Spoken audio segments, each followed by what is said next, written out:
Welcome back to the Idle Talk podcast. It's been a little while. In case you're new here or you just forgot who we were, my name's Peyton and I'm joined by my friend Jacob. It's been a little while since we've had the chance to record an episode, and we promised the next episode was going to be our New Era's Heroes versus Villains. That hasn't happened yet. It probably will happen at some point, but our schedules got derailed a little bit by life, and we're going to try to get back into the groove of things here shortly. But right now, if you didn't already know, season 47 is fast approaching, and with the recent announcement of this new cast, we knew we needed to get back on top of things and let everyone know our thoughts on the cast, do our annual draft, and discuss semi-annual. Semi-annual draft. Yeah, because it's twice a year. And we just needed to have this conversation. And so it was a great reason to get back involved, a great motivator, because we only have, at the time we're recording this, it's less than a week until the season 47 premiere. And by the time you're listening to this, it'll only be a couple days. Yeah, I'm really excited for the start of the season. I always love when a new season of Survivor rolls around, and it's nice to get back and talk about it. Yeah, like Payne said, we've had a little bit of a break, but we're planning with the start of the new season to upload our weekly thoughts on each of the episodes and do our little weekly recaps and reviews of each of the episodes each week. So if you're interested, stick around for that. But today we're going to be here talking about the cast of season 47 that was just revealed and giving our first thoughts and impressions on each of the players, as well as doing a little mock draft to see who will win, because Peyton has won the last 2 seasons, and it probably will continue, but oh well. I'm just really good at picking the winner, and that's just one person, but it's if it was scored differently, like picking the most people post-merge, you would be the winner. We're not changing the scoring system, but let's keep that in mind. That it's like Australia with the medals during the Olympics. Yes, yeah, you really were racking up those post-merge picks, which means you had a really great shot, but you just couldn't stick the landing, and that's all right. But maybe this year's your year. I am not overconfident at all, because it's Survivor. You never know that much, especially right now when we're going in. These are, if you're not aware of this cast, don't know anything about them, don't worry, neither do we. We know basically what they showed us in a 1-minute teaser about them. There's been an article dropped on Entertainment Weekly where they drop kind of like a little bio about each of them. I don't know if you've read that. I have it pulled up. I did. I haven't read it, but I have it pulled up so I can turn to each of them and we can, if we want to reference it, we can. But there's that. Some press has been coming out, but still like very little information is out there about this. Is kind of just based on giggles. So don't take it too seriously. We're not taking it too seriously, but we're also taking it very seriously because we're going to track it all year. And it's for pride and honor and glory. Yeah. This, as a disclaimer, this podcast, specifically this episode, is not a judgment-free zone. So, so if that bothers you, don't listen. Yes, we will be. In fact, we are judging these people, and we will be saying some things that may offend them. Hopefully, it doesn't offend you, but it might offend them, because we're going to be We're going to be saying whether or not they're going to be doing good or bad. These are all very shallow judgments based on 30 seconds of them talking. Yeah. So we were wrong about so many people last year. And it's the sort Tiffany? of thing. Yeah. Tiffany was our biggest miss, because we latched onto one moment in her interview where she said she hated bugs. And we were like, no, that's it. And it was just, it didn't matter. It was totally irrelevant, and she killed it. And it's one of those things where you cannot understand a person by a 60-second clip. You're just not going to. But we're going to try our best once again.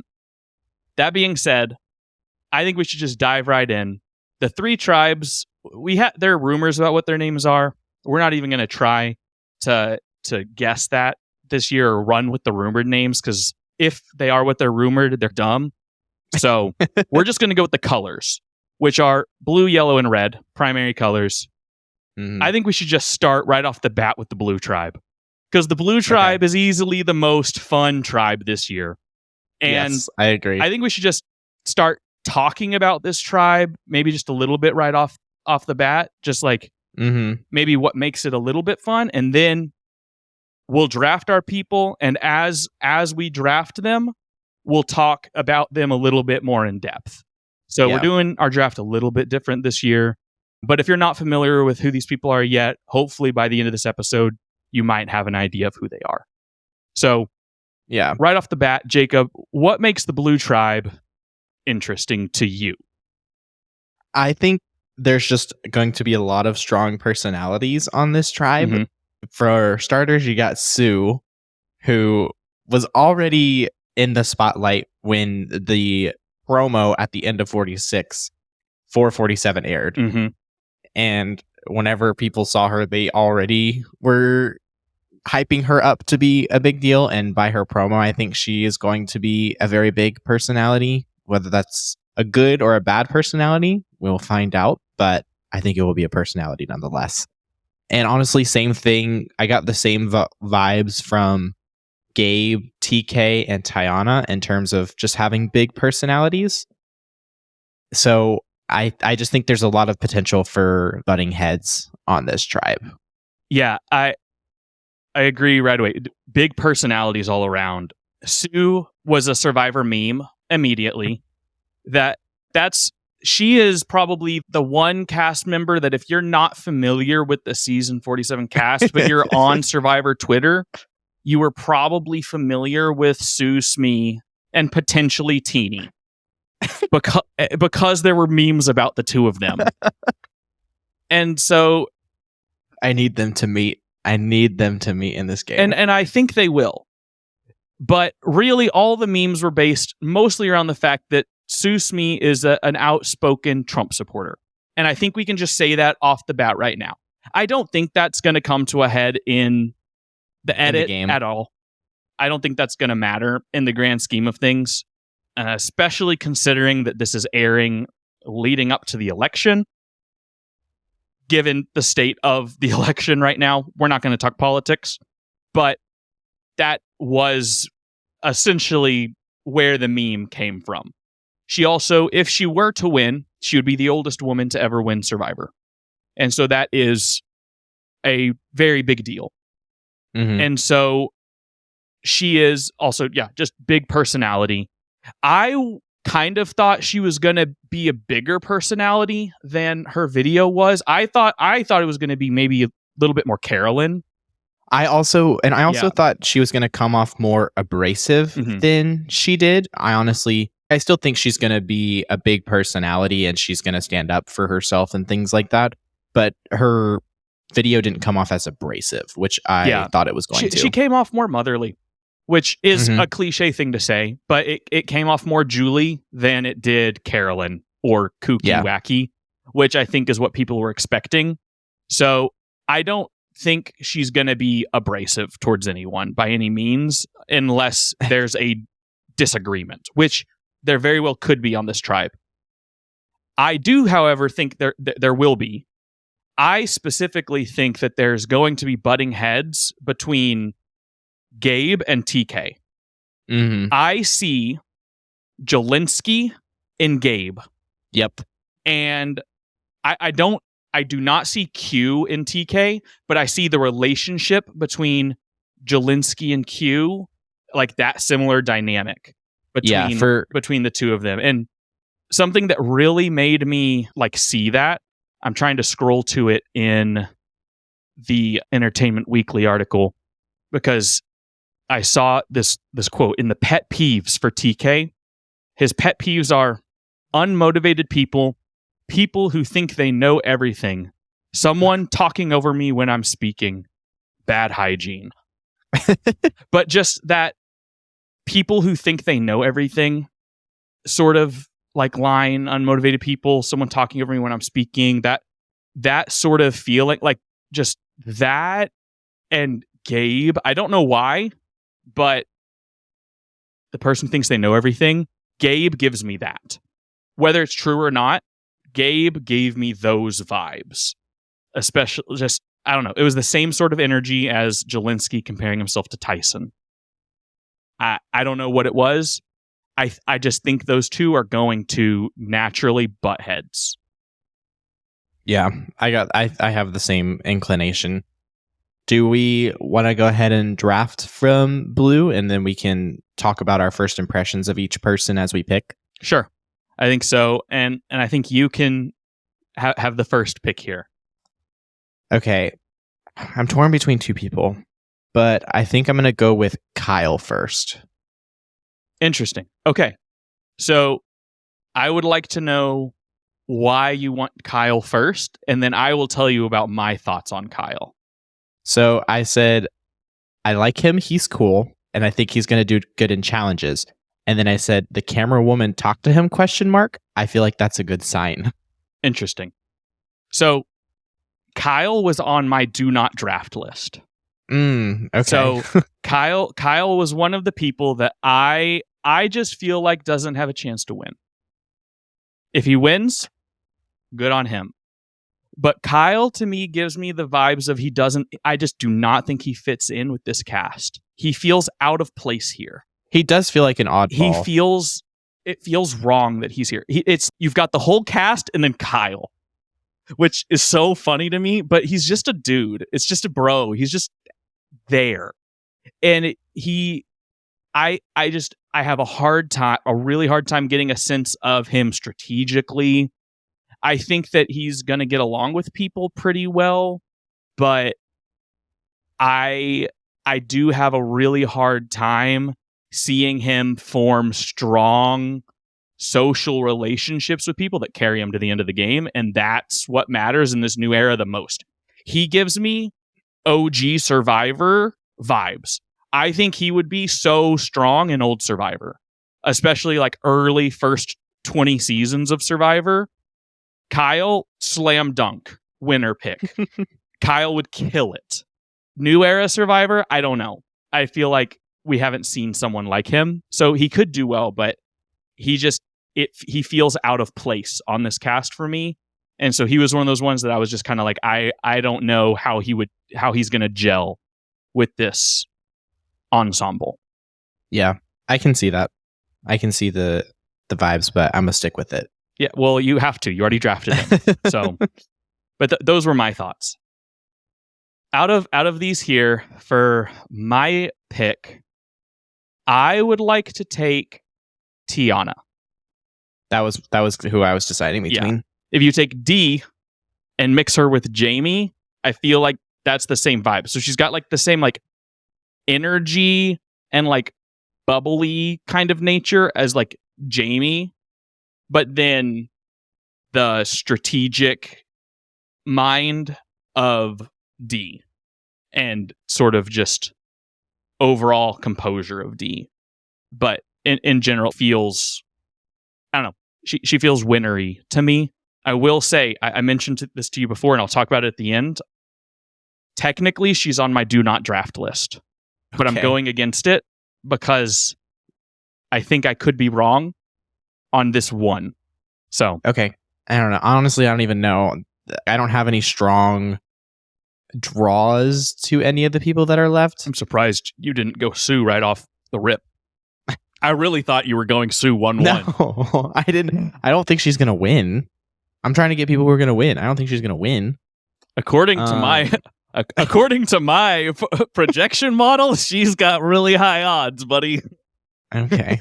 Well, I think I'll go with TK. Brick. That's who I wanted next. Yeah. What did I say about TK? I gotta find my notes. Yeah, TK's who I would have taken next. Absolutely. I was debating between TK and Tiana. If I was sticking, I feel like TK, I could have very easily just gone with my pick. Yeah. I think he just, I don't know. I don't know what it is. Honestly, I don't really, I feel like I have more to say about the other people on the other tribes. I don't have a ton to say about these people besides the people we've already talked about. Well, what I'll say, like TK, it's going to be the same thing with anyone who seems like a challenge threat. Like I think that he is solid through the merge. He's gonna carry his tribe, whether they're good or bad. I think as long as he's not a liability in the social game, then he is guaranteed to make it to the merge, I think. Mm-hmm. And that's a pretty good bet for a winner. And then I do think that he is charismatic enough to make it deep into the merge. The question's just going to be how much of a threat do people think he is? Yeah. And that's the way it always comes down with the challenge threats. My pick after TK, I will take Sue. And I agree, I don't think that she has the really great odds of winning. But I do think, and I'll talk about it more at the end, that she has a really good chance of making it far. And I like what I wrote when I watched. I said in all caps, Queen with a bunch of N's, and then I said she better win. Not really, but actually, low key could do pretty good if people don't hate her? ? Yeah, I think she's gonna get screen time. She's getting screen time. I don't know. It's all gonna depend on how well Blue does in challenges for me. If they go to if they end up being the loser tribe of this season, then she does not make it to the merge. I just don't think she's going to have a strong enough social game to outlast 4 tribals in a row. That's just not going to happen. But if they can win challenges and avoid tribal, I think that she could be in okay shape because I think she can outlast Kyle. I think she can outlast Gabe. She definitely going to outlast Gabe. Beyond that, I start to not know. But that's kind of my thought. Yeah. Okay, then I will take Carolyn. I did not want Gabe. Give me Jelinski 2.0 again, baby. Yeah. What did I say about Carolyn? I said I think she Caroline? Has probably Caroline. Actually, now that I'm looking at it, okay, Caroline. So I said I think she'll be a physical threat because she says she played water polo. Yeah, so she'll be a good swimmer. I think she's gonna be like a sleeper build. Oh, for sure, bro. But then I said low key thinks she could go early because she's too much of a normie. Really? She gives me Emily Flippin vibes, but more athletic. Okay. So that's where I think it's going to depend on if she comes off as abrasive at the beginning or not. I don't think she gives me abrasive like Emily did, but in terms of her approach to strategy and like she's business, school, all that sort of stuff, very analytical, she gives me Emily Flippin, but also has the athletic and water polo thing that I think makes her competitive. Yeah, I think she could make it to the merge solely based on her challenge strength, but I don't know how she's going to fare strategically and socially. I think that's where her weak points are going to be. Yeah. I think then the last pick, Gabe, I think really... I'm glad we got this. I'm glad we clocked the same read. Yeah.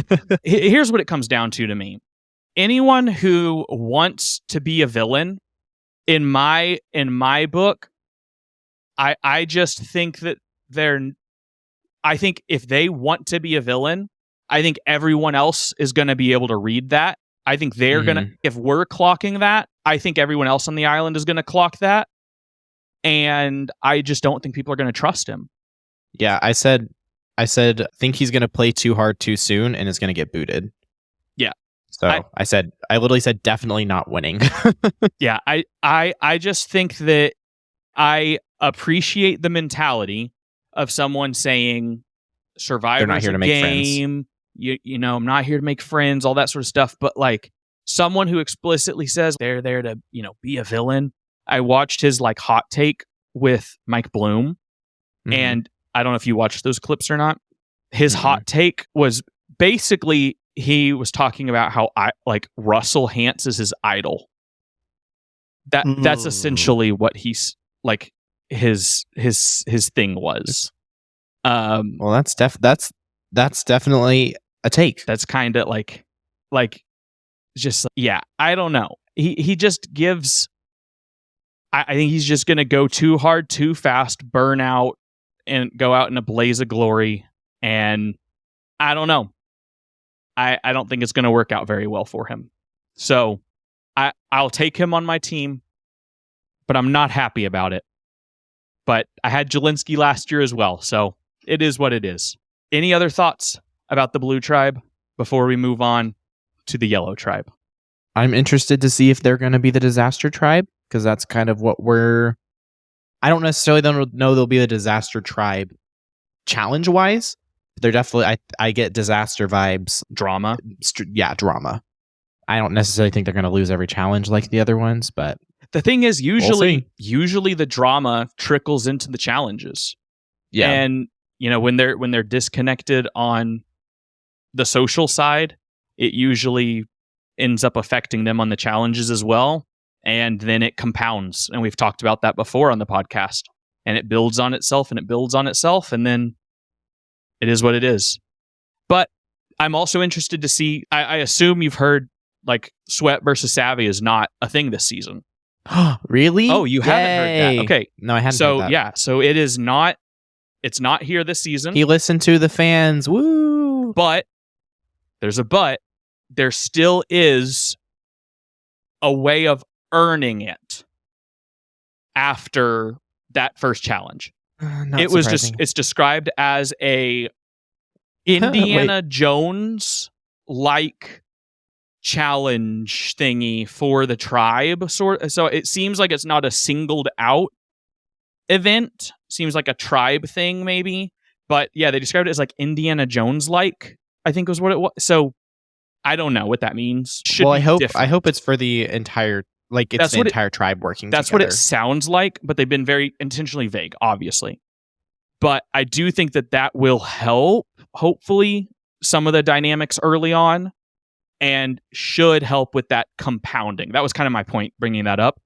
And so maybe we don't have as big of a disaster tribe as we've had the last several seasons, because it's been a really bad trend. And I'm hoping that that's why they're doing away with it. I also think they're doing away with it because of the Q and Jelinski moment, because usually they do away with something because there was a moment that just can't ever be topped again. And that was kind of peak Sweat versus Savvy. And it's like, why do it again? You're not going to have a moment like that ever again. And it's not worth doing it. Find something new. That was kind of the best that is ever going to be. That was the apex of it. So move on. Next up, we have the Yellow Tribe, which is famously the worst of the tribes, typically. Yes.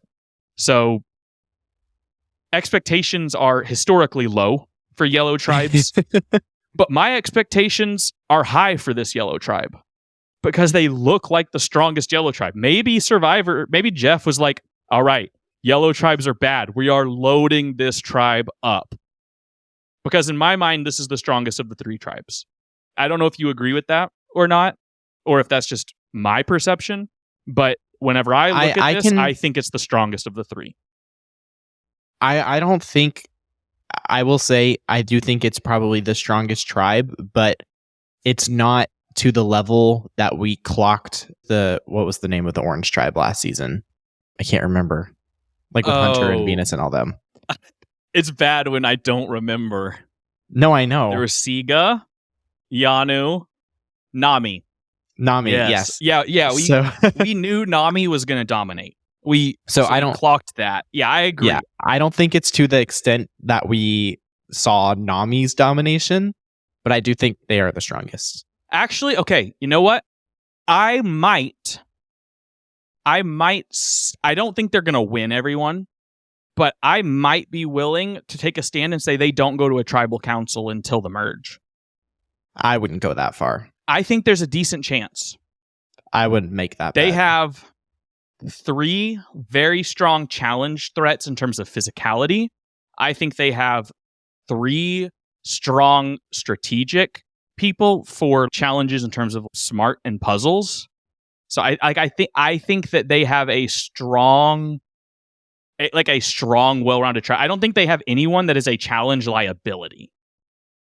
That is a good point. So I think the other tribes have liabilities. And so that is kind of the way I look at it. Now, granted, there have been times in the past where we look at a tribe and we say they do not have any challenge liabilities, and then people end up being challenge liabilities that you do not expect, or an injury happens or whatever. So you never know.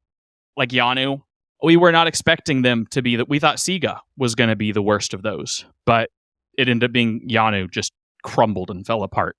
So who knows? Anyways, with yellow, I think they're the strongest. I'll be picking first here. For my first pick out of these, I want to take Andy. Okay. So interesting. I think that Andy, and I will defend this again at the very end. I will explain my through line theory this year for like why I'm picking specific people, but I don't want to give it away yet. But I've done some research that is guiding my picks, essentially. Okay. And one of the key things, I was already thinking Andy, and then it checked out here, and I was like, lit. Or it halfway checked out, but it checked out. Anyways, I think Andy, I think he's going to be a good like challenge player, but I don't think he's going to be viewed as a challenge threat in the way that TK is post-merge. I think that he's going to be a good challenge player on his own tribe, but I don't think he's the biggest challenge threat on even his own tribe, because I think Sam is the biggest challenge threat on his own tribe. Yeah. So like, I think he's going to be like I think he's in a very favorable position even on his own tribe. He seems incredibly strategic.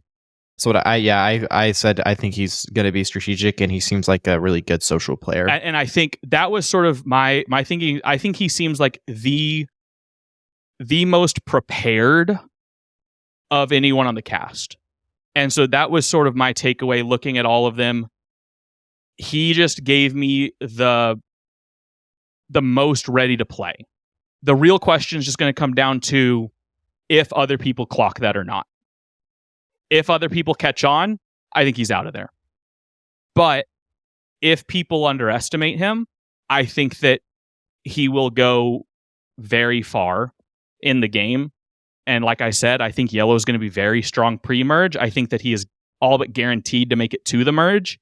And I think that him and Sam are going to form an alliance. Like they just seem like they're going to be best buds. I also think they'll probably pull in Sierra. I think the three of them are going to form a trio, and then they'll pull in one more, whoever they unite with. I think they'll have a 4, and I think they're going to have whatever their tribe is called, their little yellow 4. I think they could just run to the end. And then it's the best of those 4 wins. So I think he just has a good shot. And so in my mind, I'm just thinking like odds of winning. I think there's a pretty good shot there. But from this tribe, I think if we're placing bets right now, I think the winner of this season probably comes from yellow. Okay. Well, with my pick, I think I'm going to take Sierra. Oh! That was my number 2. I think she gives me like the strongest woman. Yes. Especially absolutely. At least on this tribe. I don't know if I think in the whole, I think she's one of the strongest women overall. I think in the whole game. I agree. I think she'll be very good at endurance challenges and things like that. So I think she'll be I think she's going to be really good. She'll definitely win some individual immunities, but she's not going to be perceived as a super beast or anything like that, like a challenge beast. And I think if she gets in a good alliance, she will do really, really good in this game. So, yeah, I think she'll do. I think she's going to be good. I think so too. Yeah, She honestly, I think is my winner pick. If I was placing a bet on a man and a woman, it is 100% Andy and Sierra. I think it's those two. Just straight up, I think that those are your winners. And I might even lean her a little bit, but I think she's going to be, I think people will clock her because, and it's unfortunate, but I think people are just, in Survivor, people tend to be less trusting of women. That's just the nature of the game. And that's just the way people play. And it sucks. But I think that if you're looking at who someone is going to view as cunning or strategic or whatever, I think that maybe she has the chance of being like outed for that earlier. But again, I think that both of them are very strong, and I think they'll be very good, especially if they align with one another and recognize that they're both strong. Yes, I think that would have been my next pick. So I agree with you. I'm glad we're aligned on this. So, all right. Do you know who I'm picking next? Sam? No. John? Annika? Yes. Really? Yes. So I'm sorry. I would have left her to the end. Okay, cool. Not because I don't think she's going to be a good player. It's just Survivor. That's what happens. It is. it is. But you know what? I'm going to say it. There's not going to be 2 Venuses in a row. They're not going to do it twice. This is what we thought Venus would be last season. Oh, no, I was just going to say because RIP Asian women always go first. I agree. But I'm saying like in terms of like she just kind of gives me like what we were expecting from Venus a little bit like last year, and we didn't get like all the way till the end, right? I'm just hoping, maybe we're going to see that to fruition this year. And so, but I think Annika, I think she's strategic. Like she gives like very like she is a strategic person. But again, it is that classic thing of, are people going to be distrustful of her? And it is a very unfortunate reality of Survivor that people are incredibly untrusting of women, and specifically Asian women. It is a huge problem. And I really, really, really want to see that like mold broken. Like I just honestly want to see. I don't even know where it started.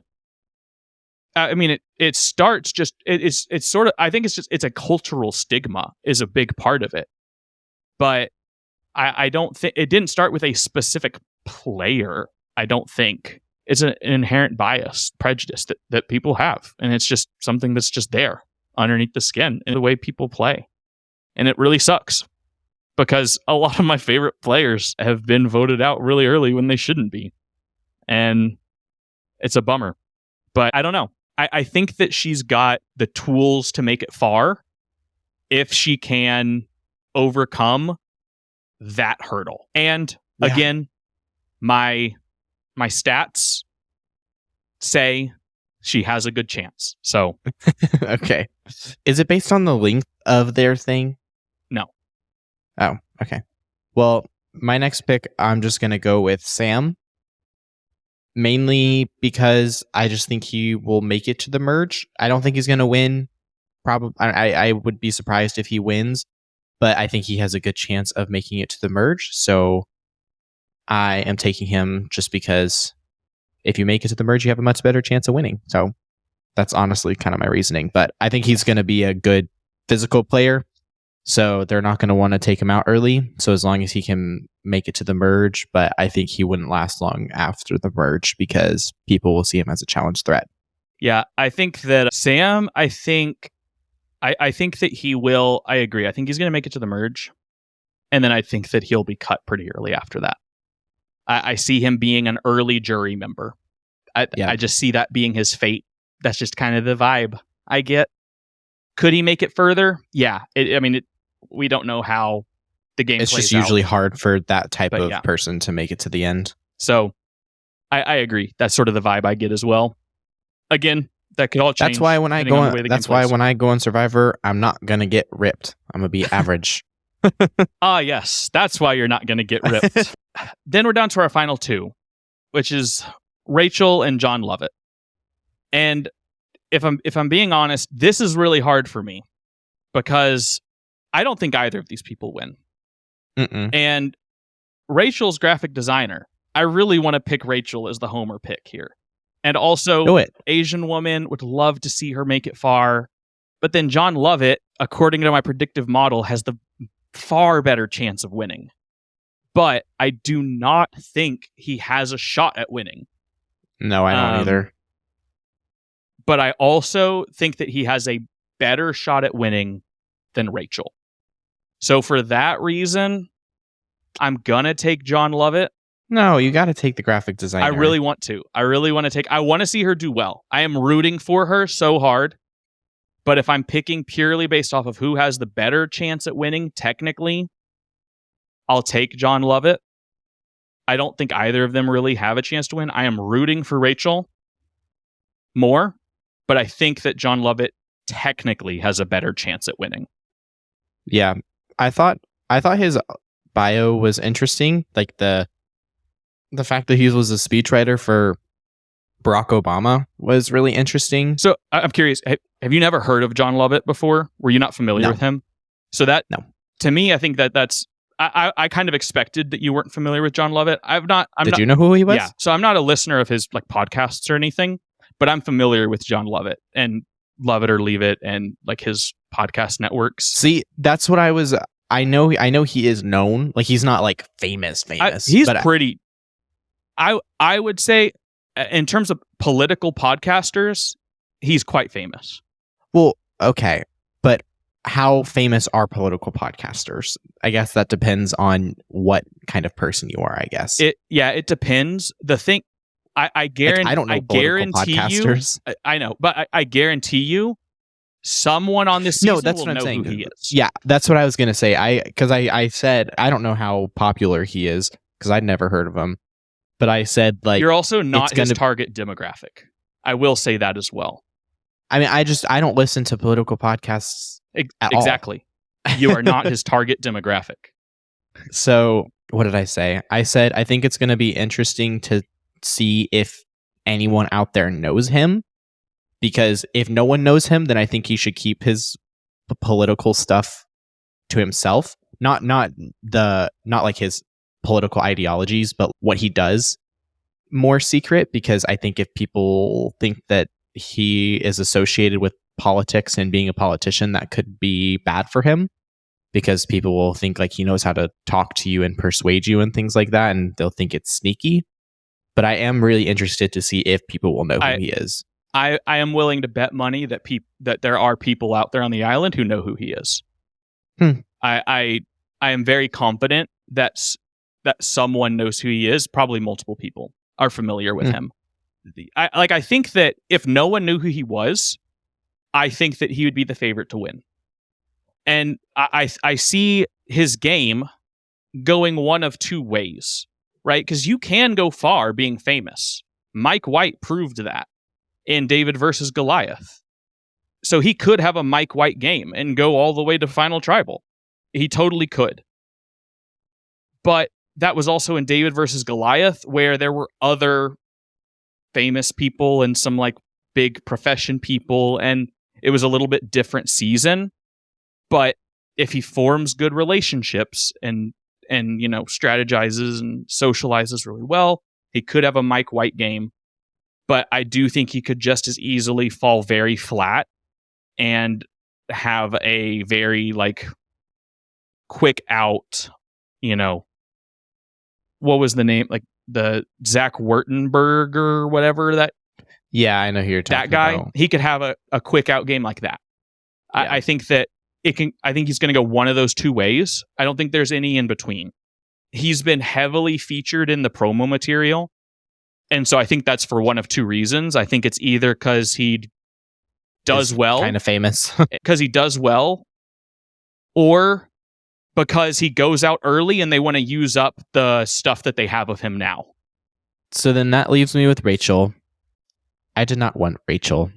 I said, gives first boot vibes. That's so sad. I'll say I don't think she's the first boot. I think she's the first I don't think boot she's on the this first tribe. I don't think. Oh, okay. Well, I wouldn't say that. I was going to say I don't think she's the first boot because I don't think they lose the first immunity challenge. Yeah. But yeah, that's where I don't think she's the first boot, but I think she's probably the first boot off of this tribe. That's what I would say. Okay. All right. Shall we move to the red tribe? Well, I guess the other thing I'll say about Rachel is I think it's going to just depend on social relationships. That's what it's going to come down to, and if she's going to be able to connect with her tribe. I just think when it really all said and done, I think she was just kind of the weakest of this tribe, but I am rooting for her hardcore because graphic designer. And I would love for her to do well. And I will say, the last graphic designer finished second. So, Who? Cassidy. Oh, she was a graphic designer? Yeah. Oh, I didn't know that. I actually don't know if she was the last graphic designer. There very well could have been a graphic designer between then and now. I wouldn't be surprised. But last graphic designer I remember, Cassidy. Okay. Next, we have the Red Tribe. Yes. Overall thoughts on the Red Tribe? Indifferent. Yeah. I kind of get the same. I feel like they're kind of just going to be there. This is the Sega. Yeah. They're just kind of there. It's like the middling tribe. I feel like there are several of them that could do good, but I would be shocked if any of them win. Now there are a few of them that I think are going to be strong in the post-merge for a little bit. But and that I think are going to be really long-standing Survivor personalities potentially and could be returning players if that becomes a recurring thing in Survivor, again. But I agree. I don't feel like there's a winner in this tribe. Mm-hmm. That's kind of the thing that I have a hard time seeing the winner here. So all that being said, would you like to draft from this one first? Well, yeah, I get to. It's my turn. I'm going to take, I don't want to mispronounce her name, but I think is it Aisha? Yeah, Aisha? I think it's Aisha. Aisha. Okay. I don't remember. I don't remember either, so I apologize if I'm saying your name incorrectly. Not that she's listening, but so I'm going to take Aisha. I said, I think she's going to get along with everyone and she's going to have a very good social game. So I think she makes it to the merge and she just gives me the best vibes of winning off of this tribe. So those are my reasonings for wanting to pick her. And she's known and she's been heavily promoted. I do agree that she is known and heavily promoted. I do, however, think that just like Love It, that people there will know who Aisha is. But I feel like you would only know her if you were like, maybe. I hadn't ever heard of her before. Everyone here is a super fan? Not necessarily. Basically, everyone on this show is a super fan. That's the era of Survivor that we're in. No, I know, but and I would consider, well, I guess I haven't watched it all, but like we have a podcast about Survivor and I don't know who she is. Yes, but do you listen to, also a lot of these people probably also watch Big Brother. And you don't watch Big Brother, right? I thought she was on Rob Has a Podcast thing. But she covers Big Brother? Yeah, so Rob Has a Podcast covers Survivor and Big Brother. And I think she primarily focuses on Big Brother, but she does Survivor too. But okay. I'm just saying, in terms of the core audience that would know who she is, it is these people. And so if we're talking about people knowing who Love It is, I think it's even more likely that people know who she is out of this group. And I think that if we're talking about threats, I think that people will perceive her as an even bigger threat than Love It because of the fact that she works for Rob Cesternino. You work for a former Survivor All-Star. And that is such an advantage in someone's mind. Whether it is or not, it's the perception. And we talk about this all the time. In Survivor, perception is reality. Like it just is. And so I think that will play a factor. I think that she'll probably make the merge because I think that she's going to have a strong social game. But I have a hard time seeing people trust her very deep into the merge. There is a chance that people kind of forget, like after the first little bit, they kind of just forget the whole podcast stuff. And they're just like, oh, it's just Aisha, that could just go away. Whereas Love It, I think is too big of a name for them to forget that. Whereas like with Mike White, his whole season, I know you haven't seen that season, but like his whole season, like no one can forget that it's Mike White. Because every time you look at him, it's Mike White. Love It's not as famous as Mike White, but it was like that same sort of thing. So I kind of think that it's going to be a similar situation where I think she's just maybe a little bit, she's just kind of famous. And so I think that that will hurt her. And it's the same sort of thing where it's, do we really want to give the money to someone who works for a company that covers Survivor? Like for a podcast that covers Survivor? Like, where's the fun in that? You know? I think that that could also be a sentiment. But my predictive model, she was on the list. I wasn't planning on picking her, but she was on the list. So I will give you that. My pick, I would like to take Teeny. Okay. I think that Teeny, I think that they are an example of the quintessential new era Survivor player. They feel like just the embodiment of what new era Survivor is.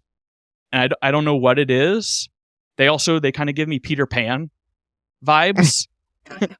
What? Don't they? I just get Peter Pan. No. What? It's just kind of like whimsical. I don't know. And like energy, like just energetic and excited to be there. I do get like strategic as well from them, but they're getting a lot of the press coverage as well early on.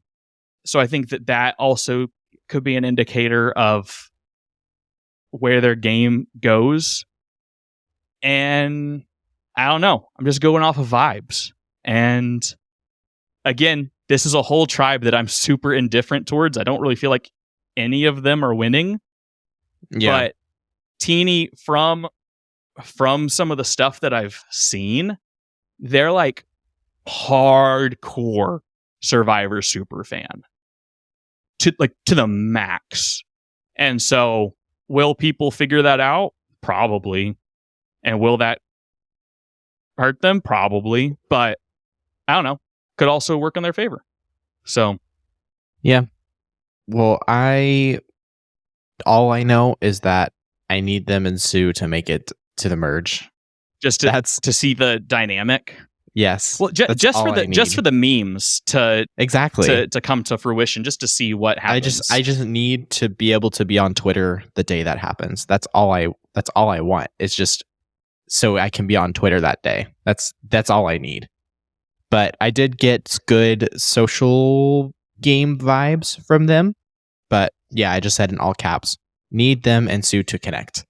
I would love a tribe swap this season. I think I want it every season, but this would be a perfect season for it. This would be the perfect season. Jeff said, we took out, fans like this? Gone. Yep, bummer. All right. You're up. I don't even know who I want to pick next. You can pass. I think I'll probably... Because I know who I want.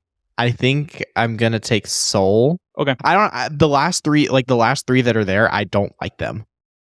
Okay. So I'm just going to take Soul. There's 4 there, but... the last 3. Oh, after Soul. After me. I see. Yes. I just said, I think he could have a good strategic game, but I don't know how he's going to do socially. Because I feel like the older men tend to struggle socially. Like, he gives me kind of Bruce vibes, honestly. Soul also gives Gabe, in that Soul kind of wants to be a villain. And Soul is, I don't care if people like me, I'm not here to make friends sort of thing. I'm going to lie. I'm going to cheat. I'm going to steal if I have to, you know? And so I just think that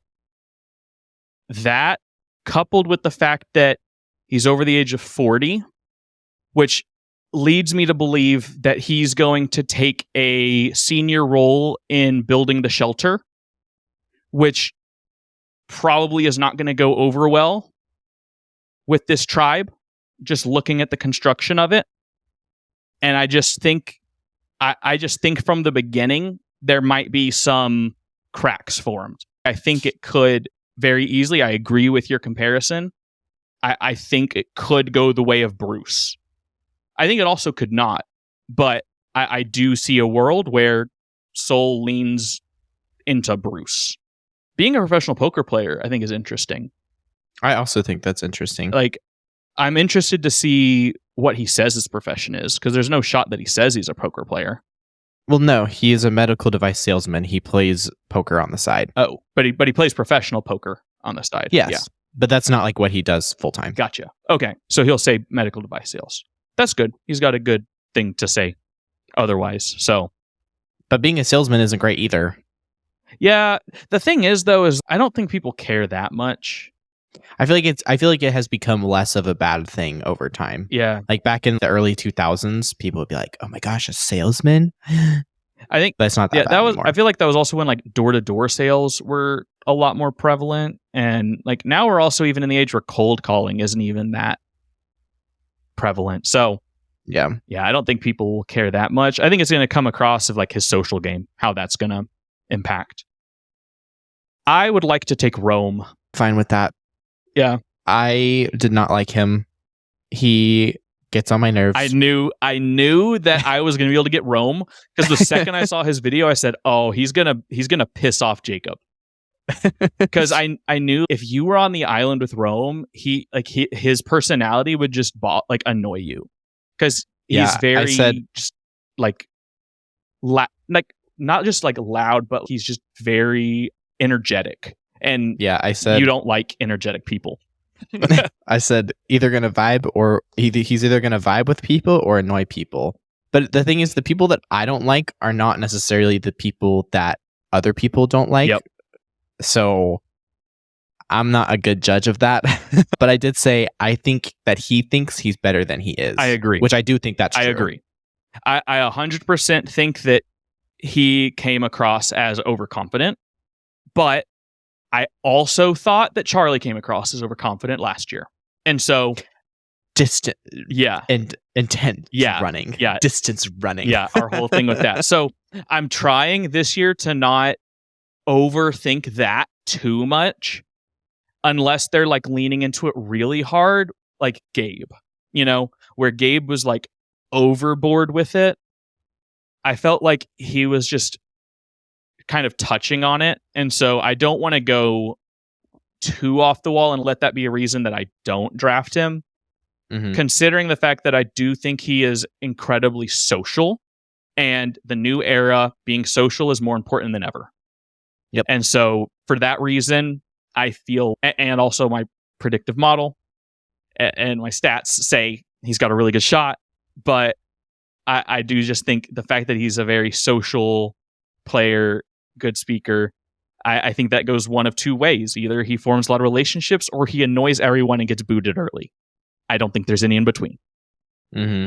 I think that's kind of the way it goes. Right. For my next one, I'm only going to pick them because I don't like I like the other person less. So who do you think I'm going to pick based off of that?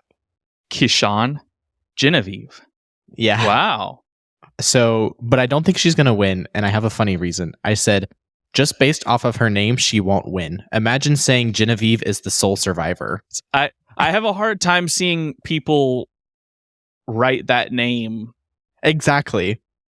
I just have a hard time seeing the name. Like, imagine, can you picture in your mind someone going up to the booth and writing Genevieve? I think people are going to write Jenny. I think as the season goes on, if people are when people or Jen, when people like vote her out, they're writing Jen or Jenny. I don't think anyone's trying to spell Genevieve. A couple people will, and they'll butcher it. But I think it's going to be really funny if because like people who have names like that generally try to go by a nickname. Like people with the nickname like Cassandra go by Cass, and people like her, I would imagine, probably goes by Jen or Jenny. But she's not would be currently. Really usually. No, they I know, do but that it would be before really the season starts. Yeah, they put like the quotations. Yeah. Like my friend Elizabeth, she goes by Elizabeth. She doesn't go by Liz or Lizzie or anything. She goes by Elizabeth. Yeah. So I think it's funny, and I don't think she's gonna win because of that. That's the whole reason. My Yes. reasoning why I don't think that she'll ultimately. Also, sorry, Go ahead. to cut you off. Boo lawyers. Boo more lawyers. There's only one lawyer on this season. Okay, that's one too many. I'm okay with one lawyer on every season. I think that's know fine. how many occupations there are in the entire world of jobs? So many. Why do we need another lawyer? We don't. I agree, but also I don't care if there's one. When you have 3 of them on the same season, that's ridiculous. But one lawyer, whatever. I'm fine. I'm fine with one lawyer or one law student or whatever the heck you're doing. I'm okay with that. They didn't go overboard this season. I will say, however, the fact that she said she's a terrible liar and she's going to lie about her job, that doesn't compute to me. I don't know how you're going to say, I'm a terrible liar. I'll be voted out day 4. I'm going to have to lie about my job the whole time I'm out here. I don't know where that comes together. I feel like lying about your job is easier than telling like an actual lie to someone's face about the game, because you could just say your job is whatever you had previously, and then it's easier because you're speaking about something that is true about yourself. The thing is, if she's a lawyer, she's been a lawyer since she was in law school, and then before law school she was just doing whatever her job was in college or something. She could just say she's a barista. Yeah, but like, the thing is, I just don't. I think if you like if you're a bad liar, carrying on a lie like that for the entire season, plus the fact just like lying in general is like you have to be able to not necessarily lie, but you have to be able to keep secrets, and it doesn't seem like she's able to do that. I do think that I liked her. This sounds so like hippie of me. I liked her energy, but I didn't like her from across the bar, and we really liked your vibe. Yeah, literally, like I liked her energy, but I did not like her answers. So that's why I was just like, I'm not gonna do it. But I liked the vibes. I was like, I could totally get behind rooting for this person, I think, but I don't know. I didn't like the answers in your confessional. But also, hey, Tiffany was kind of that way last year, so I don't know. But Genevieve did not pass she was on my no pick list, so kind of is what it is. But also Kishan, I think, is that how it's? I assume that's how it's pronounced. Yeah, Kishan or Keyshawn. Kishan. I'm sorry if I pronounced that incorrectly. I also was not fond of picking up, but it's who I'm left with here. I don't think he's going to play a poor game. I don't see a path for him to win. I do think I think he can make the merge. I think on this tribe, he'll be able to play the middle. I just kind of see that being a spot where he can kind of sit. I have a hard time getting a sense of his strategic gameplay. I don't really know how that's going to work. But I do think that he can make the merge, kind of just playing the middle, being social.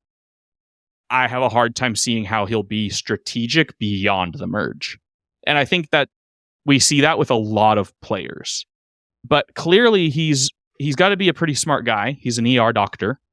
So he definitely has some smarts.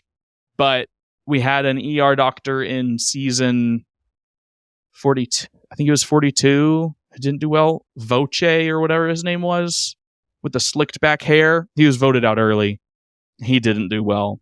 And, but anyways, so.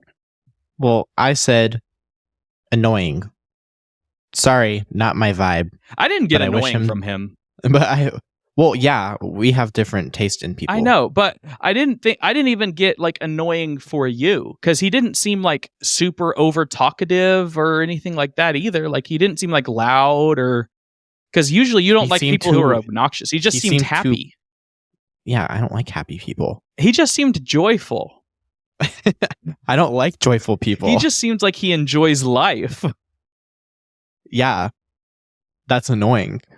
You've just been traumatized by Banu. That's what it is. I did. I said Banu 2.0 He does not give me Banu. I will say that he is not. I do not think he will be Banu at all. I hope not. I would not make that prediction. I do not think he's going to be Banu. He gives me more. He going to show up in the Be Kind shirt? No, he gives me more like maybe Omar. because he did play the middle. He was also a vet. That's kind of ironic, doctors. But he like played the middle. But then after the merge, he turned the strategy on. And so that's where I don't see him getting to that point where after the merge, he's able to turn the strategy on. But I think I could see him playing the middle through the merge. We've successfully drafted. I didn't really keep a list. I don't know if you made a list. I was just keeping it in my mind. It's in my head, so we'll have to break it down after this. Yeah, we'll separate. But we'll real quickly go over our final tribes, just for the listeners' sake. So we'll do a quick recap. So my tribe consists of Kyle, TK, and Caroline. Moving over to the yellow tribe, I have Sierra, Sam, and Rachel. Then I have Aisha, Genevieve, and Sol. Yes. And then I have Gabe, Sue, and Tiana, which I'm okay with coming out of that with blue, but could have been better. Mm-hmm. Then I have Andy, Annika, and John Lovett. Love my yellow tribe output. I think that's great. And then from the red tribe, I have Sean, Rome, and Teeny. I have Teeny and Sue. Yeah. That's pretty lit. I am going to say that I think I have the winner, though, because I think it's Sierra. I think Sierra goes far. I think Sierra is a final tribal loser. Okay. I could see that happening. Here's where I'm going to tie this all together. So before we did this, I was curious. I wanted to go back and see, looking at the first look teaser that's revealed at the end of every season, I wanted to see where they put the winner of the next season in it.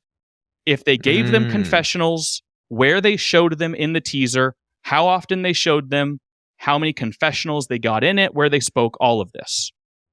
And so I went through them and was looking at them. Every single season, except for season 41, which, as you know, that first look did not play after season 40 in the traditional sense. So it was just dropped, right? So that one kind of doesn't count. But all the others, they all featured a voice confessional from the winner of the next season. And all of them and all of them included a video confessional of the winner. Multiple of them included, there were a couple of them that included multiple. Last season opened with Kinsey and ended with Kinsey, which is crazy. What? If you go back and watch it, it was literally bookended with Kinsey. 44 ended with Jam Jam. It just straight up ended that way. So a lot of the times they put the winner in the first 3 or 4, at the beginning, or they end it with them. And it was weird. There was one where they stuck them right in the middle. And then Marianne's was a weird one where they only play her audio, but then they show video clips of her throughout, I think. But hers was a little bit weird. So where's Sierra's? So now that I'm curious now. So here's where all this comes in. So then I watched this one and I listed all the confessionals that were in the 47 first look. In order, they are Gabe, right at the top, first one, which I think bodes very well for him being out very early. I think that he's just out of there. Sifu was the first person to speak in season 45. I think it's a leading with a personality. That happens. So Gabe, then Annika, then Teeny, then Rome. Having those 3 in a row bodes, I think, very well for them because that's the money zone. Those 3, a lot of times the winner was sitting right in there if they weren't at the end.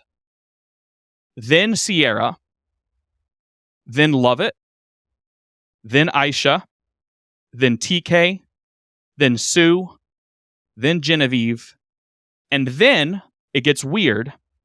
It ends, like the final one, it ends on Andy's voice with a clip video of Andy, but it's not a confessional of it. Like, it shows a video of him, so you know it's him speaking, but then it shows some more like videos of other people, but ends on his voice.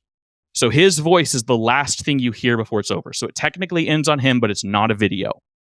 So he is the end, but it's not like a traditional video confessional. So those are the people who were there. But no one has ever won and not been featured in that. So that was kind of where I like immediately was like, I just, for me, it's hard for me to even consider someone to be a winner if they're not there. And so that was where I was like, I went against that, taking Tiana with my first pick, because she didn't have a confessional in that. I still think she's a really strong pick, but she would be breaking that like tradition, which I'm not going to put it past Survivor to do that, to pull one over on people or whatever, because every single person in the cast is shown in it in some way. Like they always they show, I think, or actually no, not everyone is shown in it. Most everyone is shown in it, but not every single cast member is shown in it, actually. So, because there were some people that people didn't know what they looked like. But it was just one of those things where I was kind of like I felt like she seemed like a good enough person for me to want to take, but she is not featured in it. So, all that being known, does that at all change the way you think about this next season? Regardless, not thinking about your picks at all, but does that impact the way that you think about some of these players? Just kind of I thought it was just like interesting, because I just went back and watched them all, because I was super curious to see. The Tiana not being there shocks me a lot. I think that's the most shocking part. Yeah, I was surprised. Interesting statistics. We'll have to see how this one plays out and if the theory holds up. Because I do know, I remember there was a thing about who Jeff would talk to on the mat on the marooning, and for 3 straight seasons, one of the people he would talk to on the mat of like the 4 or 5 people he would talk to was a winner. Mm-hmm. So and they caught on to that, and so then they stopped. And then they stopped. So yeah, we'll see. Yeah. We'll see how it goes. And they might have, they might have changed, but I think the thing is though. Also, I don't know when they drop the teaser. I don't know if they don't have the winner yet for this season, because they're still filming. Yeah, because of the way it all lines up. Yeah, that is true. So it's different. Finished. It is different with the fall seasons. It typically just is luck. The spring ones, they know. The fall ones, it has just happened to end that way every time, I think. Now, I think they are a good portion of the way into it, because, it's only 27 days, so it's close. They might have a pretty good idea of who's making it to the end, enough that they can put in all the key players and all the people post-merge, or most of the people post-merge, or where it's like a pretty good hit rate, but there also is that chance. So the fall, you're definitely taking the bigger risk there. So that's something that it's kind of fun to go back and watch all those and see how they pop up. But it was like 44, like the Tika 3 were all in a row, and then Franny. But it was like just all the heavy hitters. It was just showing them all. So I think there is something to who they're showing in the preview. To an extent. Yeah, they have. It's all calculated, because they're trying to tell a story and build a narrative. So it's all calculated. Do you have any last thoughts you want to say about this season? I'm excited. I'm ready to start watching Survivor again. So I'm excited for the new season. I will say, as a whole, this cast isn't as exciting to me. I was going to ask 46. that before we ended. I was going to ask, how are you feeling about this season compared to the last few that we've led up into? Yeah.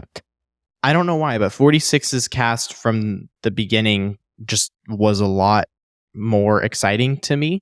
I think that there are individual players who seem exciting, but the cast as a whole, I don't know.